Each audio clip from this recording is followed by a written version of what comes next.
नारायण नारायण नारायण नारायण। वाल्मीकि रामायण किष्किंधा कांड। कल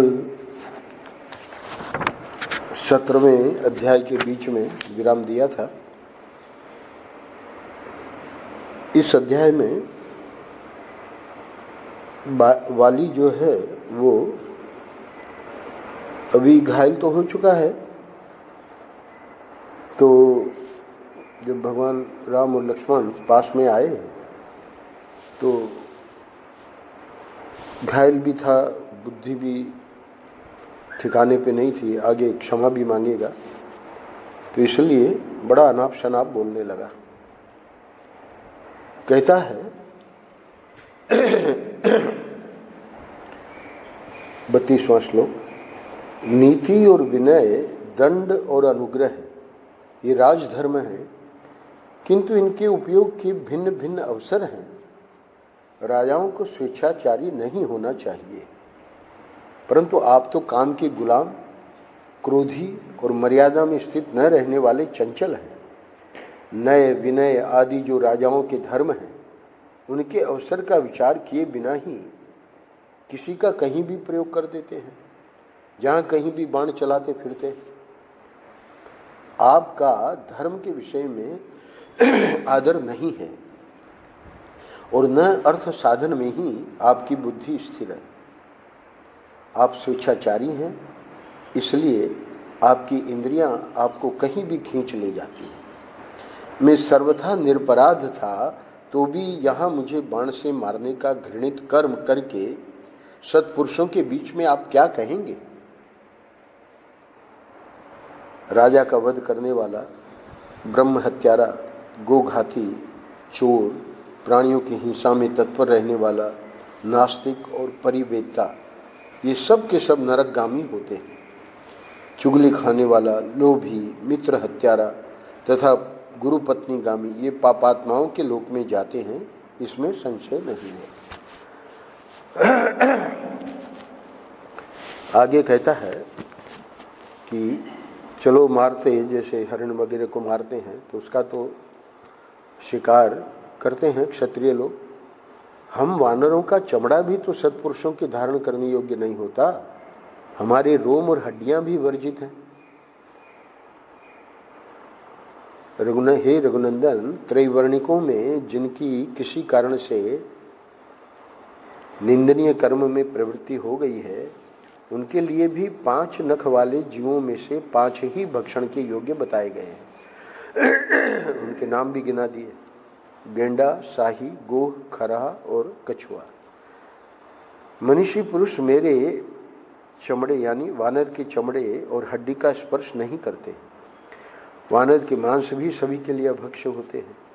इस तरह जिसका सब कुछ निषिद्ध है, ऐसा 5 नख वाला मैं आज आपके हाथ से मारा गया हूं। अच्छा, अब अपनी स्त्री के बारे में कह रहा है। मेरी स्त्री तारा सर्वज्ञ है, उसने मुझे सत्य और हित की बात बताई थी, किंतु मोहवश उसका उल्लंघन करके मैं काल के अधीन हो गया। जैसे सुशीला युवती पापात्मा पति से सुरक्षित नहीं हो पाती, उसी प्रकार आप जैसे स्वामी को पाकर यह वसुधा सनाथ नहीं हो सकती। आप शठ यानी छिपे रहकर दूसरों का अप्रिय करने वाले, अपकारी, क्षुद्र और झूठे ही शांत चित्त बने रहने वाले हैं।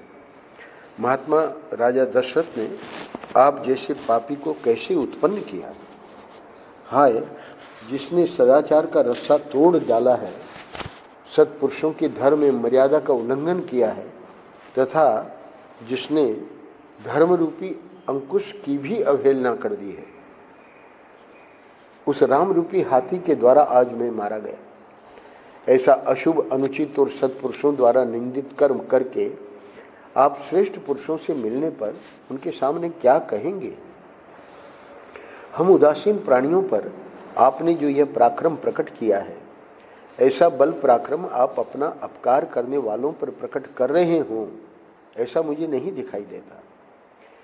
हे राजकुमार, यदि आप युद्ध स्थल में मेरी दृष्टि के सामने आकर मेरे साथ युद्ध करते तो आज मेरे द्वारा मारे जाकर सूर्यपुत्र यम देवता का दर्शन करते होते।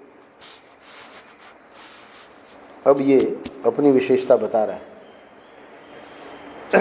जैसे किसी सोए हुए पुरुष को सांप आकर डस ले और वह मर जाए, उसी प्रकार रणभूमि में मुझ दुर्जय वीर को आपने छिपे रहकर मारा है तथा ऐसा करके आप पाप के भागी हुए हैं। जिस उद्देश्य को लेकर सुग्रीव का प्रिय करने की कामना से आपने मेरा वध किया है, उसी उद्देश्य की सिद्धि के लिए यदि आपने पहले मुझसे ही कहा होता तो मैं मिथिलेश कुमारी जानकी को एक ही दिन में ढूंढकर आपके पास ला देता। आपकी पत्नी का अपहरण करने वाले दुरात्मा राक्षस रावण को मैं युद्ध में मारे बिना ही उसके गले में रस्सी बांधकर पकड़ लाता और उसे आपके हवाले कर देता।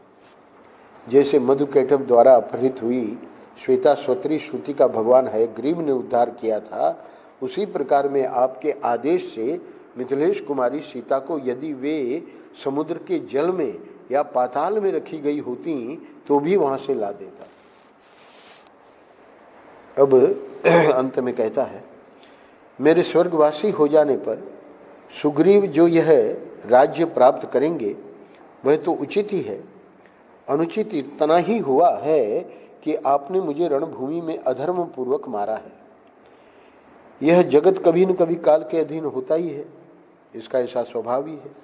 अतः भले ही मेरी मृत्यु हो जाए, इसके लिए मुझे खेद नहीं है, परंतु मेरे इस तरह मारे जाने का यदि आपने उचित उत्तर ढूंढ निकाला हो तो उसे अच्छी तरह सोच विचार कर कहिए। ऐसा कहकर महामनस्वी वानर राजकुमार वाली सूर्य के समान तेजस्वी श्री रामचंद्र जी की ओर देखकर चुप हो गया।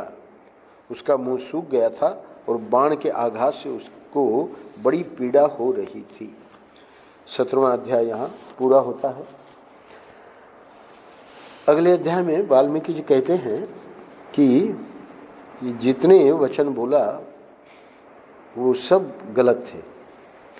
वहाँ मारे जाकर अचेत हुए वाली ने जब इस प्रकार विनयाभास, धर्माभास, अर्थाभास और हिताभास से युक्त कठोर बातें कही, यानी विनय, धर्म, अर्थ और हित है नहीं, खाली उसका आभास लगता है उसके वचनों में, ये जो कठोर बातें कही और आक्षेप किया, तब उन बातों को कहकर मौन हुए वानर श्रेष्ठ वाली से श्री रामचंद्र जी ने धर्म, अर्थ और श्रेष्ठ गुणों से युक्त परम उत्तम बात कही।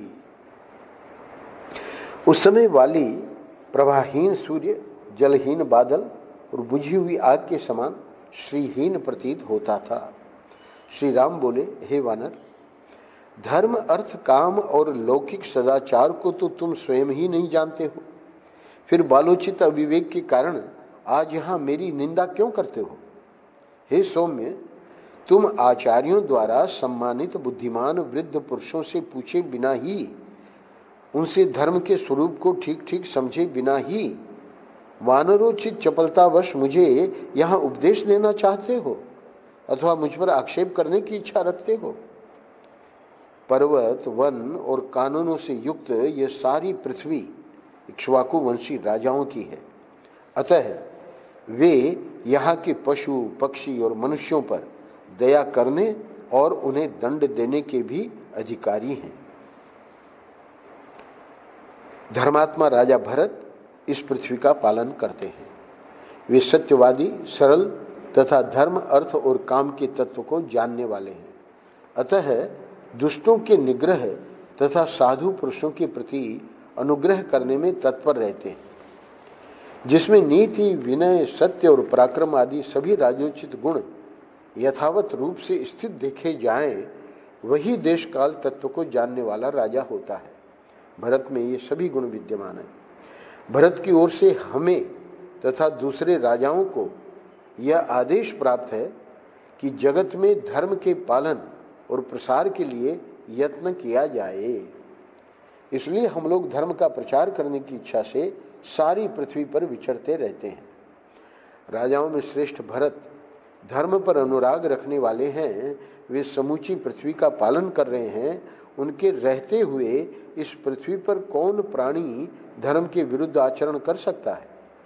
हम सब लोग अपने श्रेष्ठ धर्म में दृढ़तापूर्वक स्थित रहकर भरत की आज्ञा को सामने रखते हुए धर्म मार्ग से भ्रष्ट पुरुष को विधि पूर्वक दंड देते हैं। तुमने अपने जीवन में काम को ही प्रधानता दे रखी थी। राजोचित मार्ग पर तुम कभी स्थिर नहीं रहे।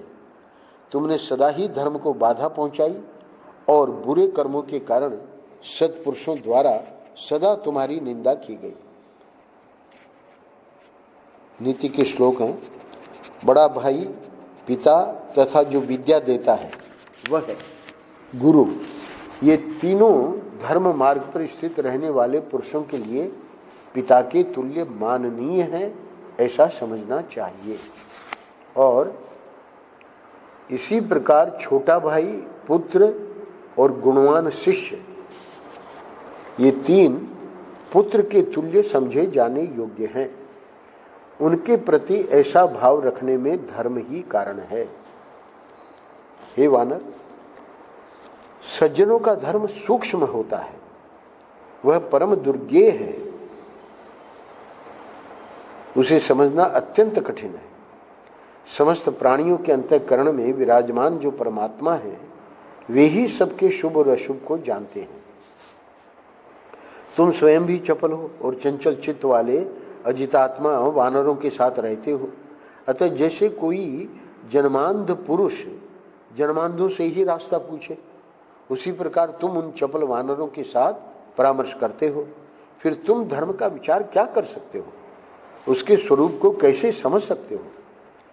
मैंने यहाँ जो कुछ कहा है उसका अभिप्राय तुम्हें स्पष्ट करके बताता हूँ।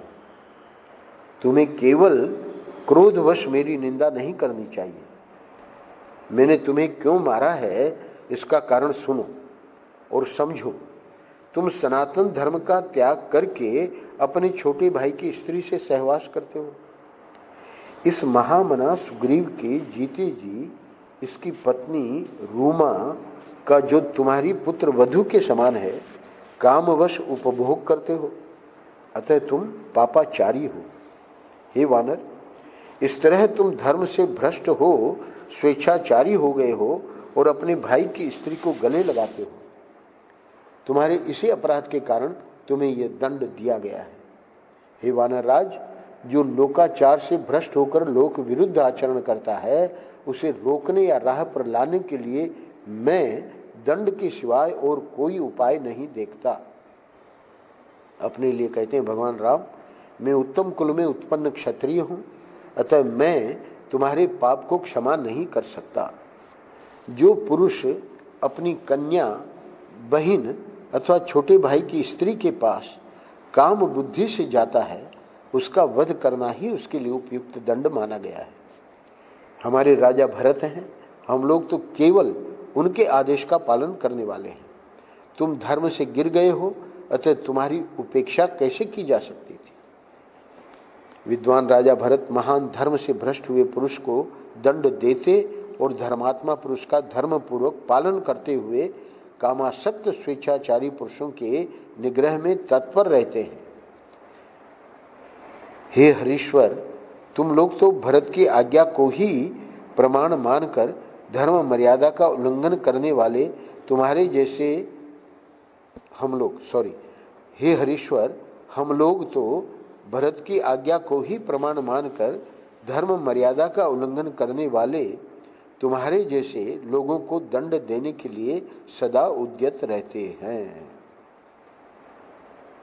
अब सुग्रीव के बारे में कहते हैं, सुग्रीव के साथ मेरी मित्रता हो चुकी है। उनके प्रति मेरा वही भाव है जो लक्ष्मण के प्रति है। वे अपनी स्त्री और राज्य की प्राप्ति के लिए मेरी भलाई करने के लिए भी कटिबद्ध हैं। मैंने वानरों के समीप इन्हें स्त्री और राज्य दिलाने के लिए प्रतिज्ञा भी कर ली है। ऐसी दशा में मेरा जैसा मनुष्य अपनी प्रतिज्ञा की ओर से कैसे दृष्टि हटा सकता है? ये सभी धर्मानुकूल महान कारण एक साथ उपस्थित हो गए, जिनसे विवश होकर तुम्हें उचित दंड देना पड़ा है। तुम भी इसका अनुमोदन करो। धर्म पर दृष्टि रखने वाले मनुष्य के लिए मित्र का उपकार करना धर्म ही माना गया है। अतः तुम्हें जो यह दंड दिया गया है वह धर्म के अनुकूल है, ऐसा ही तुम्हें समझना चाहिए। यदि राजा होकर तुम धर्म का अनुसरण करते तो तुम्हें भी वही काम करना पड़ता जो मैंने किया है। भगवान राम मनु का उदाहरण दे रहे हैं। मनु ने राजोचित सदाचार का प्रतिपादन करने वाले 2 श्लोक कहे हैं जो स्मृतियों में सुने जाते हैं और जिन्हें धर्म पालन में कुशल पुरुषों ने सादर स्वीकार किया। उन्हीं के अनुसार इस समय यह मेरा बर्ताव हुआ है। वे श्लोक इस प्रकार हैं। दोनों श्लोक भगवान बोलते हैं, मनुष्य पाप करके यदि राजा के दिए हुए दंड को भोग लेते हैं तो वे शुद्ध होकर पुण्यात्मा साधु पुरुषों की भांति स्वर्गलोक में जाते हैं। चोर आदि पापी जब राजा के सामने उपस्थित हों उस समय उन्हें राजा दंड दे अथवा दया करके छोड़ दे। चोर आदि पापी पुरुष अपने पाप से मुक्त हो जाता है, किंतु यदि राजा पापी को उचित दंड नहीं देता है तो उसे स्वयं उसके पाप का फल भोगना पड़ता है। गीता प्रेस वालों ने मनुस्मृति के वो दोनों श्लोक भी नीचे दिए हैं टिप्पणी में। आगे भगवान राम कहते हैं, तुमने जैसा पाप किया है वैसा ही पाप प्राचीन काल में एक श्रमण ने किया था। श्रवण नाम के कोई व्यक्ति थे, तो कथा यहाँ नहीं दी है। तो उसे मेरे पूर्वज महाराज मानधाता ने बड़ा कठोर दंड दिया था जो शास्त्र के अनुसार अभीष्ट था। यदि राजा दंड देने में प्रमाद कर जाएं तो उन्हें दूसरों के किए हुए पाप भी भोगने पड़ते हैं तथा उसके लिए जब वे प्रायश्चित करते हैं तभी उनका दोष शांत होता है। अतः वानर श्रेष्ठ, पश्चाताप करने से कोई लाभ नहीं है। सर्वथा धर्म के अनुसार ही तुम्हारा वध किया गया है, क्योंकि हम लोग अपने वश में नहीं हैं, शास्त्र के ही अधीन है। अच्छा, अब यहाँ भगवान राम एक कारण और बताते हैं। हे वानर शिरोमणे, तुम्हारे वध का जो दूसरा कारण है उसे भी सुन लो। हे वीर, उस महान कारण को सुनकर तुम्हें मेरे प्रति क्रोध नहीं करना चाहिए। क्या कहते हैं? इस कार्य के लिए मेरे मन में न तो संताप होता है, यानी जो मैंने तुमको मारा है, और न खेद ही। मनुष्य यानी राजा आदि बड़े बड़े जाल बिछाकर, फंदे फैलाकर और नाना प्रकार के कूट उपाय यानी गुप्त गड्ढों के निर्माण आदि करके छिपे रहकर सामने आकर बहुत से मृगों को पकड़ लेते हैं। भले ही वे भयभीत होकर भागते हों या विश्वस्त होकर अत्यंत निकट बैठे हों। मांसाहारी मनुष्य ब्रैकेट में क्षत्रिय दिया है, सावधान, असावधान अथवा विमुख होकर भागने वाले पशुओं को भी अत्यंत घायल कर देते हैं, किंतु उनके लिए इस मृग्या में दोष नहीं होता।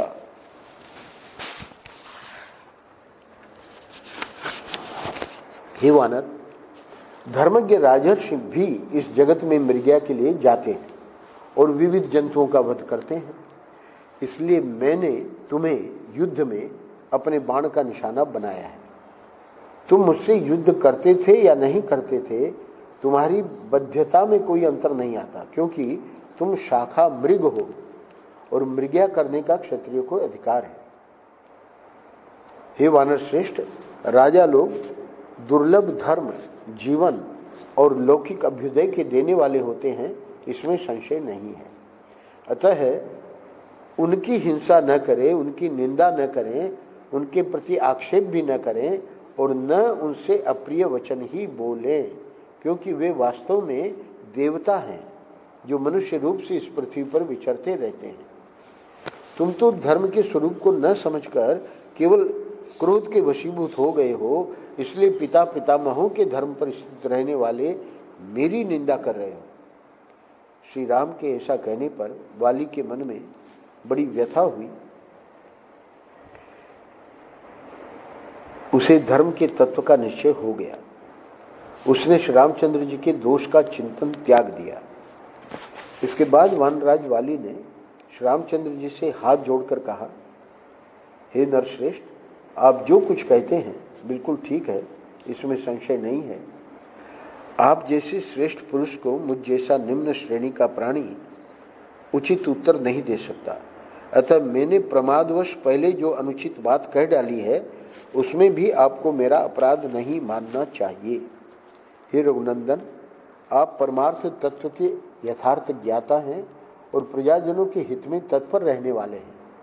आपकी बुद्धि कार्य कारण के निश्चय में निर्भ्रांत एवं निर्मल है।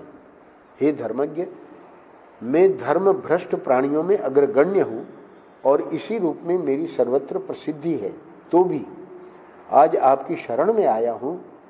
अपनी धर्म तत्व की वाणी से आज मेरी भी रक्षा कीजिए।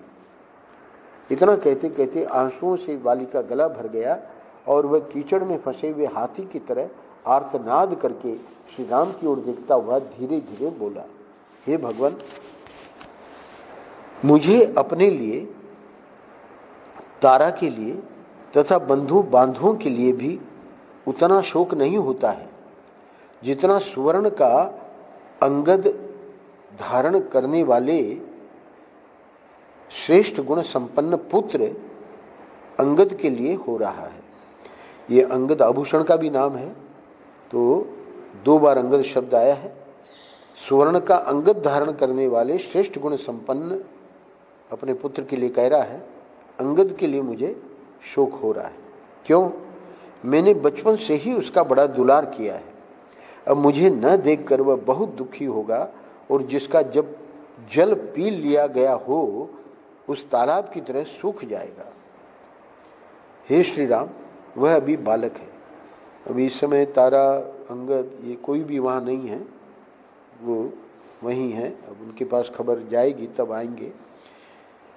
तो कह रहा है, हे श्री राम, वह अभी बालक है, उसकी बुद्धि परिपक्व नहीं हुई है। मेरा इकलौता बेटा होने के कारण तारा कुमार अंगद मुझे बड़ा प्रिय है। आप मेरे उस महाबली पुत्र की रक्षा कीजिएगा। सुग्रीव और अंगद दोनों के प्रति आप सद्भाव रखें। अब आप ही इन लोगों के रक्षक तथा इन्हें कर्तव्य अकर्तव्य की शिक्षा देने वाले हैं। हे राजन, हे नरेश्वर, भरत और लक्ष्मण के प्रति आपका जैसा बर्ताव है वही सुग्रीव तथा अंगद के प्रति भी होना चाहिए। आप उसी भाव से इन दोनों का स्मरण करें। बेचारी तारा की भी बड़ी सोचनीय अवस्था हो गई है। मेरे ही अपराध से उसे भी अपराधिनी समझकर सुग्रीव उसका तिरस्कार न करे, इस बात की भी व्यवस्था कीजिएगा। सुग्रीव आपका कृपा पात्र होकर ही इस राज्य का यथार्थ रूप से पालन कर सकता है। आपके अधीन होकर आपके चित्त का अनुसरण करने वाला पुरुष स्वर्ग और पृथ्वी का भी राज्य पा सकता है और उसका अच्छी तरह पालन कर सकता है। एक यहाँ बड़ी विचित्र बात कही है, मैं चाहता था, क्योंकि तारा ने रोका था, फिर भी नहीं रोका। तारा ने बताया कि रामचंद्र आए हैं, तो ये क्या कह रहा है, मैं चाहता था कि आपके हाथ से मेरा वध हो। तो इसको पता था सुग्रीव तो कुछ कर ही नहीं सकता, तो रामचंद्र वध कर दे तो ठीक ही है। मैं चाहता था कि आपके हाथ से मेरा वध हो, इसीलिए तारा के मना करने पर भी मैं अपने भाई सुग्रीव के साथ द्वंद्व युद्ध करने के लिए चला आया। श्री रामचंद्र जी से ऐसा कहकर वानर राज वाली चुप हो गया।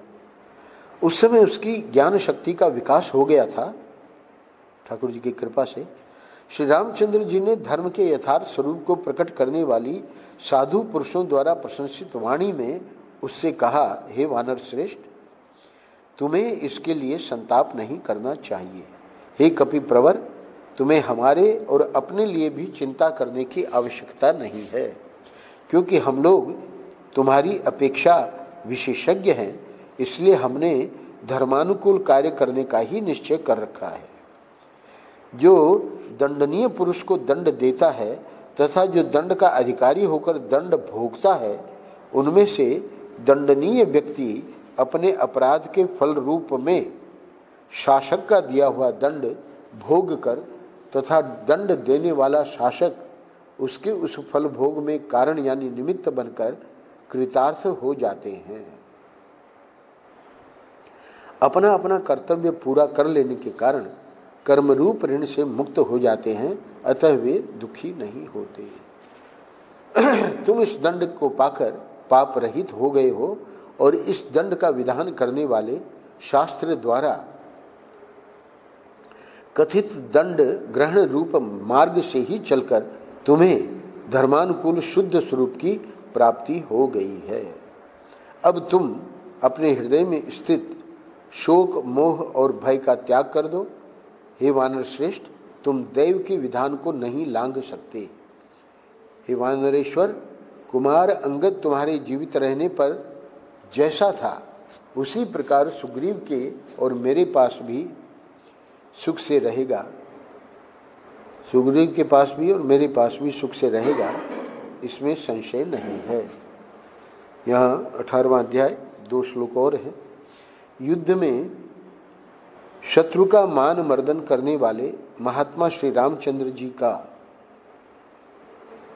धर्म मार्ग के अनुकूल और मानसिक शंकाओं का समाधान करने वाला मधुर वचन सुनकर वानर वाली ने यह सुंदर युक्ति युक्त वचन कहा।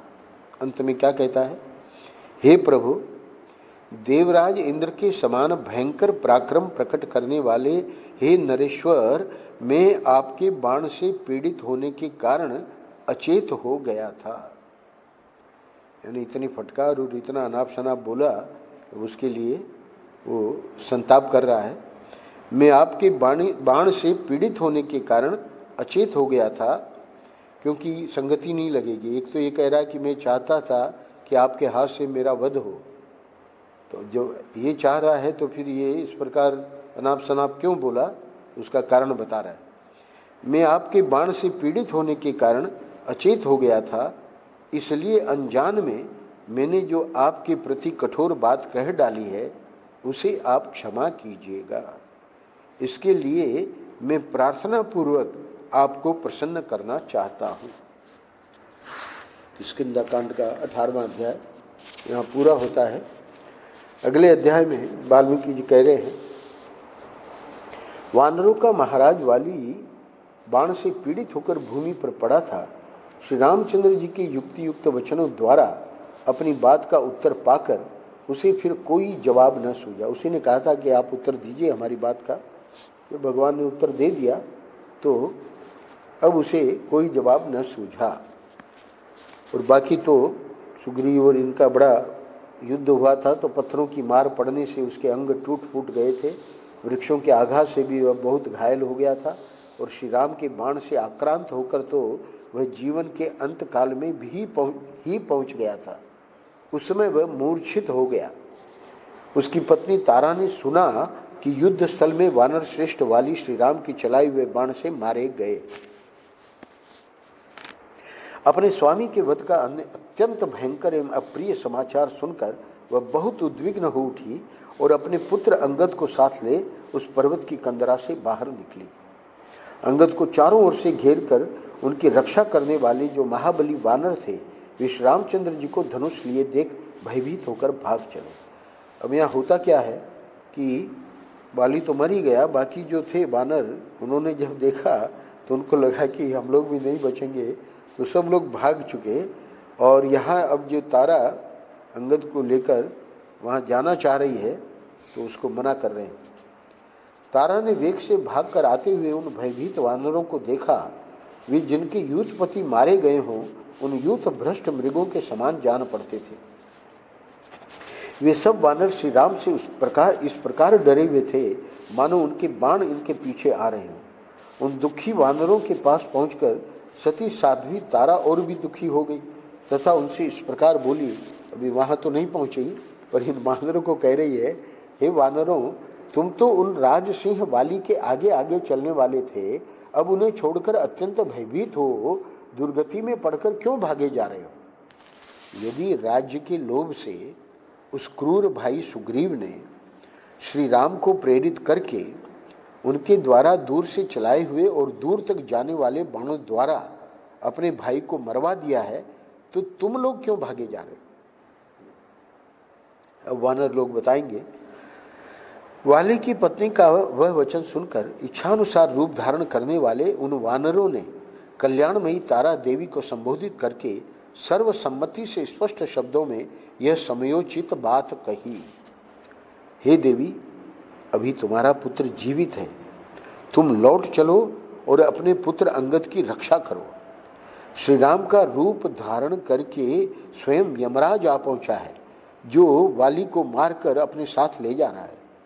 वाली के चलाए हुए वृक्षों और बड़ी बड़ी शिलाओं को अपने वज्र तुल्य बाणों से विदीर्ण करके श्री राम ने वाली को मार गिराया। वानरों को यहाँ तो बस इतना ही वर्णन है कि सुग्रीव और वाली के बीच में युद्ध हुआ, बाकी और कुछ शिला वगैरह भगवान पे वाली ने मारी हो या बाण से विदीर्ण किया हो भगवान ने, ऐसा वर्णन नहीं है। पर वानरों को ऐसा लगा होगा, इसलिए वो जो भी भ्रांति में उनको दिखाई दिया वो वर्णन कर रहे हैं। कह रहे हैं, इंद्र के समान तेजस्वी इन वानर श्रेष्ठ वाली के मारे जाने पर यह सारी वानर सेना श्री राम से पराजित सी होकर भाग खड़ी हुई है। तुम शूरवीरों द्वारा इस नगरी की रक्षा करो। उसको सलाह दे रहे हैं तारा को। कुमार अंगद का किष्किंधा के राज्य पर अभिषेक कर दो। राज सिंहासन पर बैठे हुए वाली कुमार अंगद की सभी वानर सेवा करेंगे। अथवा हे सुमुखी, अब इस नगर में तुम्हारा रहना हमें अच्छा नहीं जान पड़ता, क्योंकि किष्किंधा के दुर्गम स्थानों में अभी सुग्रीव पक्षीय वानर शीघ्र प्रवेश करेंगे। यहाँ बहुत से ऐसे वनचारी वानर हैं जिनमें से कुछ तो अपनी स्त्रियों के साथ हैं और कुछ स्त्रियों से बिछड़े हुए हैं। उनमें राज्य विषयक लोभ पैदा हो गया है और पहले हम लोगों के द्वारा राज्य सुख से वंचित किए गए हैं। अतः इस समय उन सब से हम लोगों को महान भय प्राप्त हो सकता है। मतलब वो भी सुग्रीव के पक्ष में चले जाएंगे। तो क्या कह रहे हैं, अभी थोड़ी ही दूर तक आए हुए उन वानरों की यह बात सुनकर मनोहर हास वाली कल्याणी तारा ने उन्हें अपने अनुरूप उत्तर दिया। क्या उत्तर देती है इसकी चर्चा हम लोग कल करेंगे। ये 18वें श्लोक से कल यहाँ 19वां अध्याय चलेगा और 28 पे पूरा होगा। फिर आगे तारा वहाँ पहुँचती है, विलाप करती है। अब क्या फटकार सुनाई वाली ने और क्या उत्तर दिया भगवान ने, वो तो सब उसको बेचारी को पता नहीं है। तो अब ये भी अपने विलाप में कुछ न कुछ बोलेगी अनाप शनाप। नारायण नारायण नारायण नारायण। श्री राम जय